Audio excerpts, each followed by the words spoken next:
प्रिय वृंदावन बिहारी लाल की जय। आप भाग्यशाली, आप घर बैठे श्री भक्तमाल जी की कथा सुन रहे हैं। आज आप श्री अक्रूर भगत जी की कथा सुनेंगे। भगवान कृष्ण और बलराम को लाने के लिए जब कंस ने अक्रूर जी को मथुरा से भेजा, तब ये प्रेमातुर होकर नंद गोकुल को चले। प्रेम चिंतित अक्रूर जी के नेत्रों में आंसुओं की धारा बह चली। मार्ग में जाते हुए सोच रहे थे कि कब मैं शिगर जाकर शोभा धाम श्याम सुंदर को देखूंगा। वह मन ही मन यही मना रहे थे कि मुझे जो शुभ शगुन हो रहे हैं, इनका फल प्रभु दर्शन ही हो। उन्हें दर्शनों के अतिरिक्त और कुछ भी अच्छा नहीं लग रहा था। उन्हें अपने शरीर की सुध बुध नहीं थी। गोकुल घुसते ही जब उन्हें धूलि में वज्र ध्वज अंकुश कमल युक्त श्री कृष्ण के चरण चिन्ह दिखाई पड़े, तब वह सहसा कूद पड़े और वहीं ब्रजरज में लौटने लगे।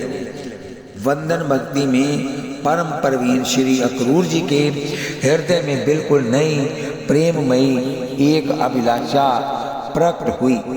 श्री सुखदेव जी ने श्री भागवत में उस उत्कंठा का वर्णन किया है जो भक्तों के जीवन में भक्ति रूपी प्राणों के लिए संजीवनी बूटी है।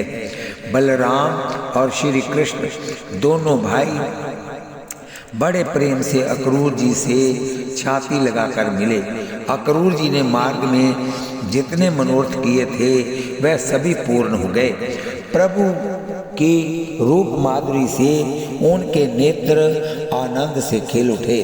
अक्रूर जी ने अपने हृदय को प्रेमार्द करके प्रभु में लीन कर दिया। ये यदु वंशांत गर्त सातवत वंशीय यादव श्रेष्ठ शव फलक के पुत्र थे। इनकी माता का नाम गंदिनी था। इनका दूसरा नाम दानपति भी था। कुल कुटुंब के नाते से ये कृष्ण के चाचा वासुदेव जी के छोटे भाई लगते थे। ये नवदा भक्ति में वंदन भक्ति में के परमादर्श हैं। आचार्य कंस के अत्याचार से उत्पीड़ित होकर बहुत यादव तो मथुरा छोड़कर यहाँ तहाँ चले गए, परंतु देश कालवित श्री अक्रूर जी समय की प्रतीक्षा करते हुए कंस के दरबार में ही बने रहे। जैसे रावण की लंका में भक्तराज विभीषण भगवान का प्रादुर्भाव जानकर भी भगवत दर्शन की प्रबल लालसा होने पर भी कंस के भय से मन मार कर रह जाते थे। जब कंस के भेजे हुए बहुत से दुष्ट दैत्य मार डाले गए और श्री नारद जी के द्वारा कंस को ये निश्चय हो गया कि नंद यशोदा नंदन श्री कृष्ण उनके पुत्र न होकर वस्तु श्री वसुदेव देवकी के पुत्र हैं और रोहिणी पुत्र बलराम भी वसुदेव नंदन ही है और इन्हीं के हाथों हमारी मृत्यु है। तब उसने श्री कृष्ण बलराम को छल से मार डालने का निश्चय किया। उसने एक धनुष यज्ञ की रचना की और उसको देखने के बहाने से श्री कृष्ण और बलराम को बुलाकर अपने वज्रकाय मल्लों द्वारा उन्हें मरवा डालने की सोची। फिर क्या था, बड़े ही आदरपूर्वक यादवों में श्रेष्ठ श्री अक्रूर जी को अपने समीप बुलाकर कुटिल कंस उनका हाथ अपने हाथ में लेकर सौहार्द दिखलाते हुए बोला, अक्रूर जी अब आप जल्दी बलराम और श्री कृष्ण को यहाँ ले आइए। उनसे केवल इतनी ही बात कहिएगा कि वह लोग धनुष यज्ञ के दर्शन और यदुवंशियों की राजधानी मथुरा की शोभा देखने के लिए जहां आ जाएं।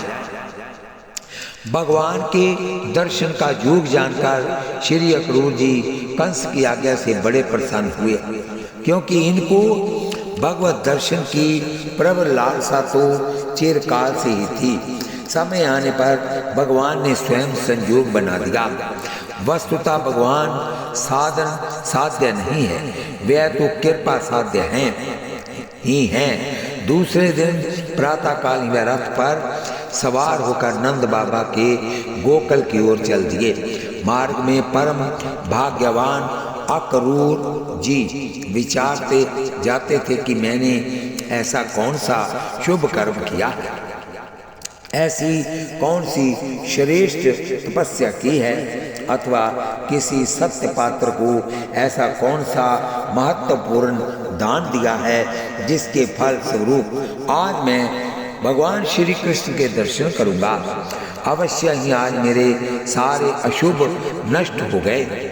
आज मेरा जन्म सफल हो गया, क्योंकि आज मैं भगवान के उन श्री चरण कमलों में नमस्कार करूंगा जो बड़े बड़े योगी जतियों के भी केवल ध्यान के ही विषय हैं।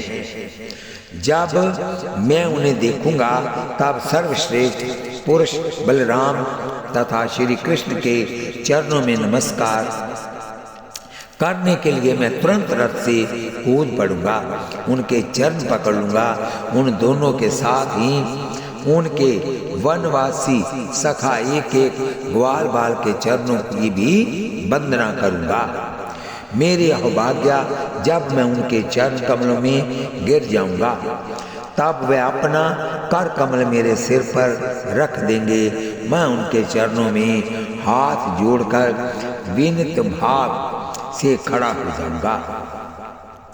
वह मुस्कुराते हुए दया भरी दृष्टि से मेरी ओर देखेंगे तो मैं परम आनंद में मगन हो जाऊंगा। वह मुझे अपना जानकर अपनी विशाल भुजाओं से पकड़कर अशोय मेव अपने हृदय से लगा लेंगे। आहा, उस समय मेरी तो देह पवित्र होगी ही, वह दूसरों को पवित्र करने वाली भी बन जाएगी। जब वह मुझे चाचा अक्रूर इस प्रकार कहकर संबोधन करेंगे तब मेरा जीवन सफल हो जाएगा। कभी कभी श्री अक्रूर जी अपने को कंस का दूत विचार कर हताश भी हो जाते थे।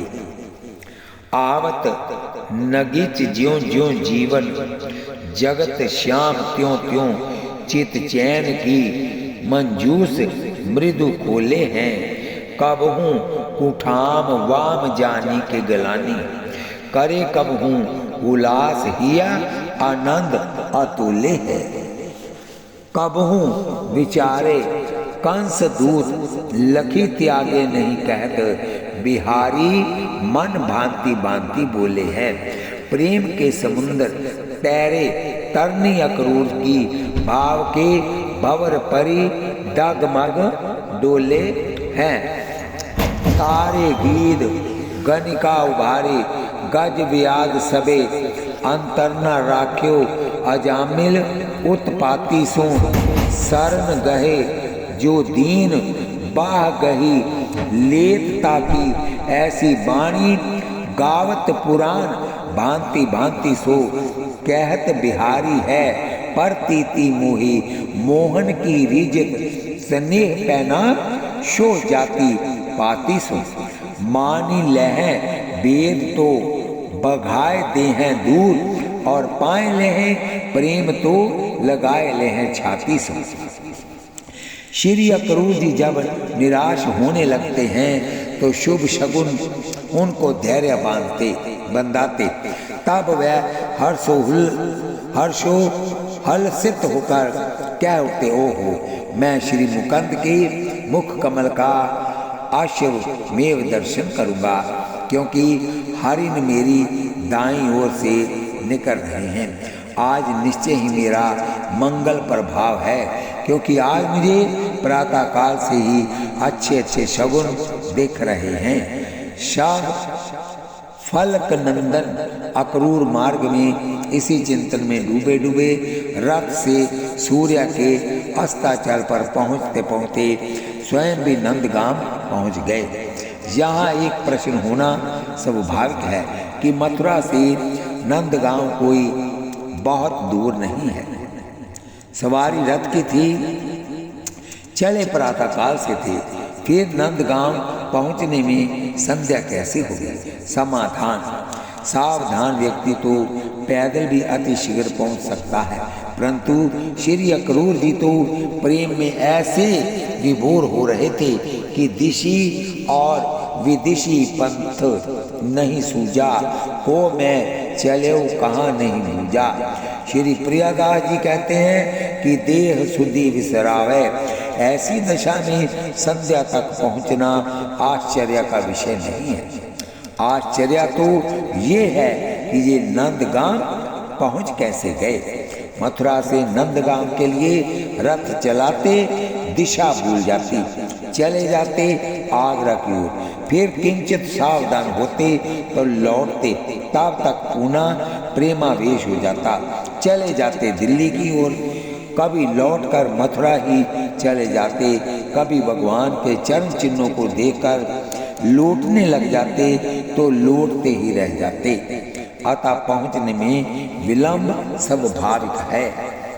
नंदगाम की सीमा में पहुंचने पर वाम अंग कुशल ध्वज असाधारण चिन्हों से चिन्हित श्री कृष्ण के चरण चिन्हों का दर्शन करते ही अक्रूर जी के हृदय में इतना आह्लाद हुआ कि वह अपने को संभाल नहीं सके। सजल नैन पुलकित तन श्री अक्रूर जी रथ से कूदकर उस धूलि में लौटने लगे और कहने लगे, आहो ये हमारे प्रभु के चरणों की रज है। श्री अक्रूर जी के मनोरथों को पूर्ण करने के लिए श्री बलराम और श्री कृष्ण गोदोहर का व्याज बनाकर गोष्ठ में जा रहे थे कि रास्ते में ही अक्रूर जी मिले।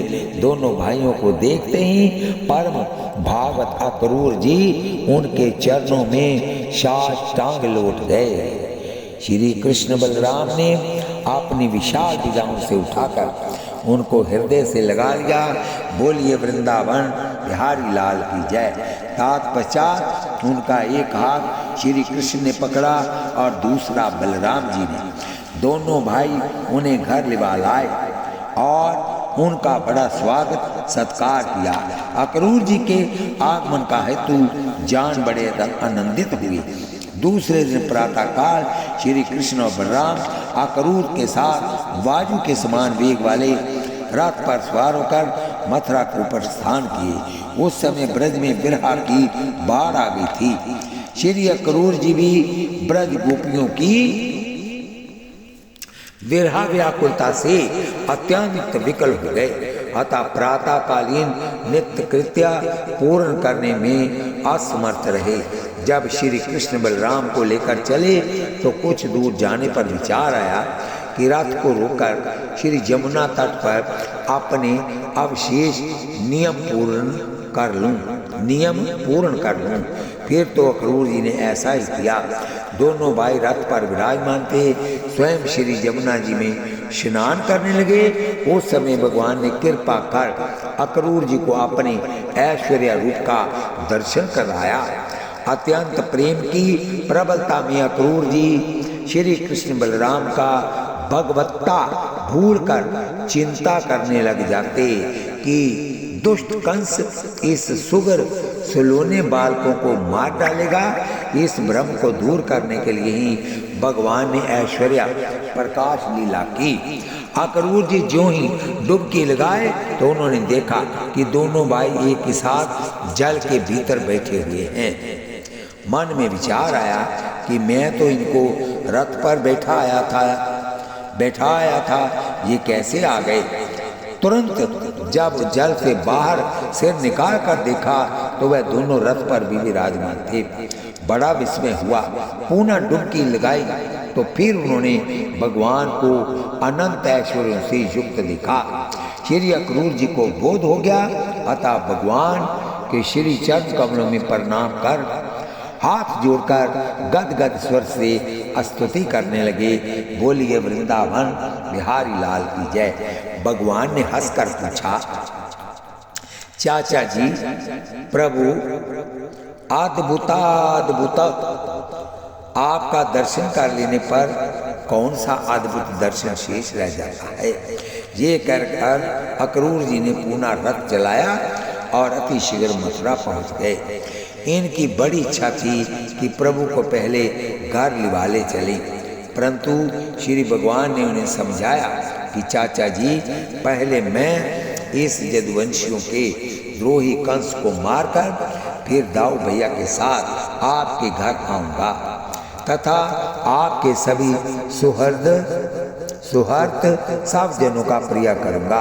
श्री कृष्ण को उनके अभीष्ट स्थान पर पहुंचाकर अक्रूर जी अपने घर गए।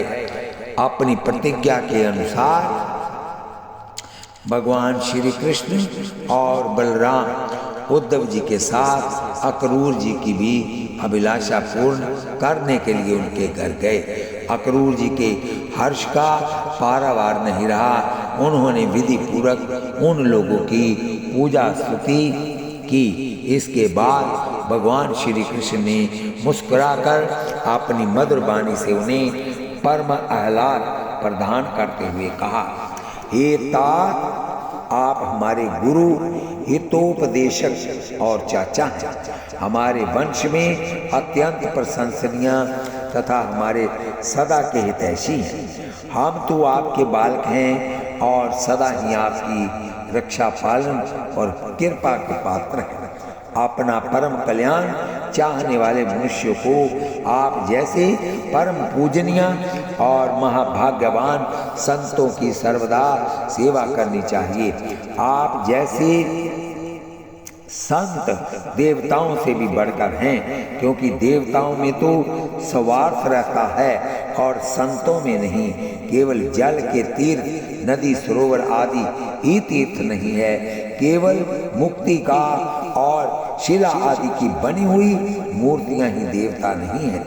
उनकी तो बहुत दिनों तक श्रद्धा से सेवा की जाए तब वह पवित्र करते हैं, परंतु आप शरीर के संत पुरुष तो अपने दर्शन मात्र से ही पवित्र कर देते हैं। इसलिए आपको मैं अपने परम प्रिया पांडवों का कुशल मंगल जानने के लिए हस्तिनापुर भेज रहा हूँ। आपके द्वारा समाचार जानकर मैं उन सुहृदों के सुख का संपादन करूँगा। बोलिए वृंदावन बिहारी लाल की जय। भगवान की आज्ञा शिरोधार्य कर अक्रूर जी ने हस्तिनापुर जाकर सभी लोगों से यथाचित रीति से मिलकर वहाँ कुछ दिन रहकर वहाँ के मर्म को समझकर पांडवों को सांत्वना एवं कौरव श्रेष्ठ धृतराष्ट्र को साधुपदेश देकर तथा कौरव पांडव विद्रोह का अंतिम परिणाम जानकर सबसे विदा होकर मथुरा लौट आए और कृष्ण बलराम से वहाँ का समस्त वृत्तांत कह सुनाया। श्री कृष्ण की द्वारका लीला में भी अक्रूर जी साथ रहे। जिस समय शतधन्वा ने सत्राजीत को मारकर उनकी सैमंतक मणि ले लिया और जब श्री कृष्ण ने शतधन्वा को मार डालने का निश्चय किया तो शतधन्वा डर के मारे मणि अक्रूर जी के पास रख कर भाग गया। उस समय अक्रूर जी भी ये भय करके कि कहीं कृष्ण मुझे शतधन्वा का पक्षपाती समझकर विरोध न करे, वह द्वारका छोड़कर काशी चले गए। अक्रूर जी के जाते ही द्वारका में बड़ा अनिष्ट और अरिष्ट होने लगा। तब प्रजा के अनुरोध पर श्री कृष्ण ने अक्रूर जी को कांची से बुलवाया। इनकी ऐसी महिमा थी कि ये जहाँ भी रहते वहीं सुभिक्ष सुख सुपास होता। भगवान ने इन्हें निर्भय करके द्वारकापुरी में बसाया और अंत में अपने धाम ले गए। बोलिए वृंदावन बिहारी लाल की जय। इस कथा को हम यहीं पर विश्राम देते हैं और आगे राजा बलि की कथा चलेगी। कथा सुनते वक्त आप हाथ में माला लीजिए, जीवा से नाम जपिए, आँखों से भगवान का दर्शन कीजिए और कानों से कथा सुनिए। एक पंथ चार काज हो गए। माताओं, बहनों, भाई बंधुओं, अजीजों से मेरी प्रार्थना है कि आप कथा सुनते सुनते आपको ज़्यादा समय नहीं लगेगा, एक पल का टाइम लगना है। इसको सब्सक्राइब, लाइक, शेयर कीजिए। सब्सक्राइब और लाइक एक बार ही होता है और शेयर आप जहां मर्जी कर सकते हैं। शेयर की हुई आपके द्वारा कथा जहां भी जाएगी, जो लोग सुनेंगे उनका आधा फल आपको भी प्राप्त होगा। बोलिए वृंदावन बिहारी लाल की जय। कलयुग केवल नाम आधारा, सिमर सिमर नर उतरे पारा। अगर कोई माता अपने बच्चे को सूखी रोटी देती है और जोत जलाती है तो ये अपराध है। अपने बच्चे को घी पहले लगा करके दीजिए रोटी पर और जोत बाद में जलाइए। आपके अंदर जोत जल रही है तभी हम सभी जीवित हैं, और जब ये जोत बुझ जाएगी तो राम नाम सत्य हो जाएगा। इसलिए अंदर की जोत को संभालिए, हर वक्त नाम जपते रहिए। कलयुग केवल नाम आधारा, केवल धूप दीप इत्यादि न जलाइए, कोई बात नहीं। कोई शुद्ध चीज कलयुग में नहीं मिलती है, हर चीज में मिलावट है, नाम में कोई मिलावट नहीं है। इसलिए जो आपको नाम अच्छा लगे उसका चिंतन करते जाइए, और जिसका आप चिंतन करते हो उसकी मूर्त, उसका चित्रपट आपकी आंखों के सामने होना चाहिए। और उस चित्रपट को देखते देखते आप नाम जपिए तो वो चित्रपट आपके हृदय में छप जाएगा। उसके बाद आप उस चित्र को हटा दीजिए। आप जहाँ भी आंख बंद करके देखोगे उस प्रभु के आपको दर्शन होंगे। बोलिए वृंदावन बिहारी लाल की जय। श्री कृष्ण गोविंद हरे मुरारे, हे नाथ नारायण वासुदेव।